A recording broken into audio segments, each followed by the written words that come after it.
My name is William McKerley Hainey, and I was born at New Stables, Wollaston, near Dailly, on the 14th of March 1912 to Elizabeth Jane Hainey. She was a domestic servant.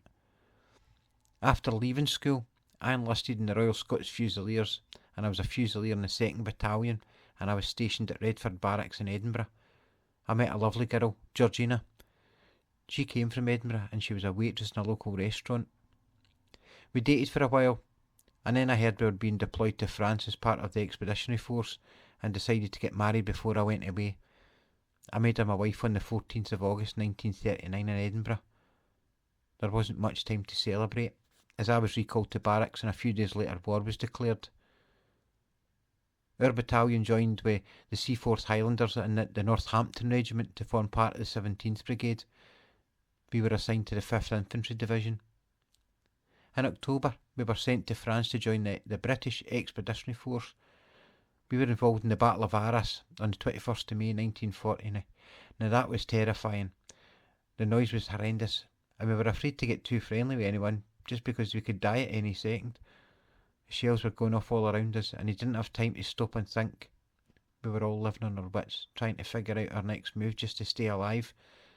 We were then highly involved in the battle at Ypres from the 26th to the 28th of May 1940. We suffered significant casualties, and so many were captured as POWs.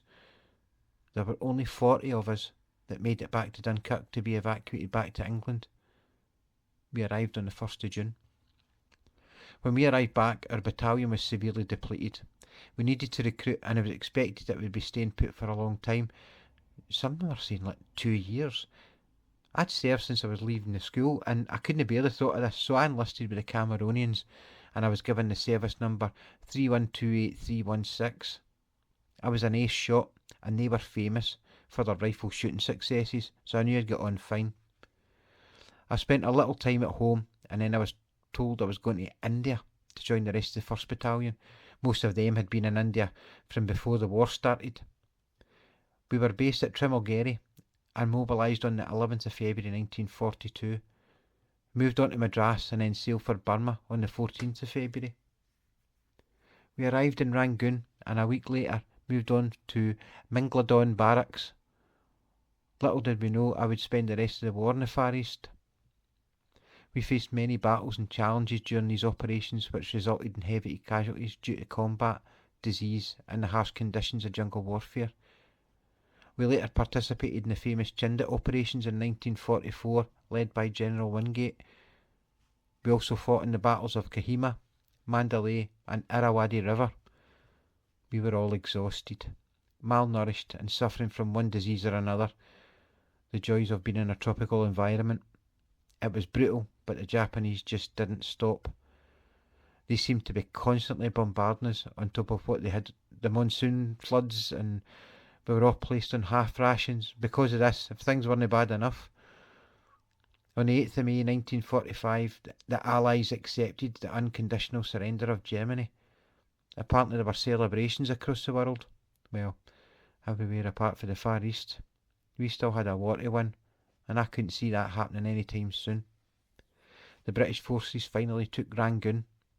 50,000 troops, as well as a 5,000 strong Gurkha parachute battalion, embarked on an attack to take the Burmese capital, followed by Pegu, a significant victory for the Indian Army. Later, General Sir William Slim will write, "The retreat from Burma in 1942 was as severe an ordeal as any army could be called to endure, but the British and Indian units of the Burma Corps, fighting and falling back and turning to fight again and again, lived up to the great traditions of their services, unsurpassed among them in that unquenchable thirst which lifts men above fatigue and disaster, and is the essence of a regiment, was the 1st Battalion, the Cameronians."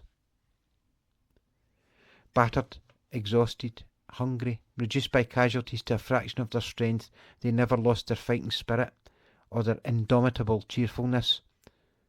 Whether they were 600 or 100, they were always the 1st Battalion, the Cameronians. I won't see any victory parades or honours for bravery, as I am killed in action on the 24th of May 1945. less than 3 months before our war ends.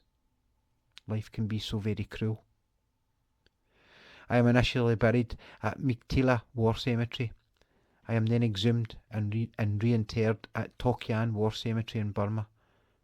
I lie beside another 5,579 men who died for this God-forsaken war. My headstone reads, "For so he giveth his beloved sleep." My wife will die aged just 35 in 1955. She never remarried, and her brother will sign her death certificate. We didn't have children to mourn us, but maybe that was a blessing. I thought my story had died with me until now. My name is listed on Dailly War Memorial and on Dailly church panels. My name is William McKerley Hainey, and I will forever be 33 years old.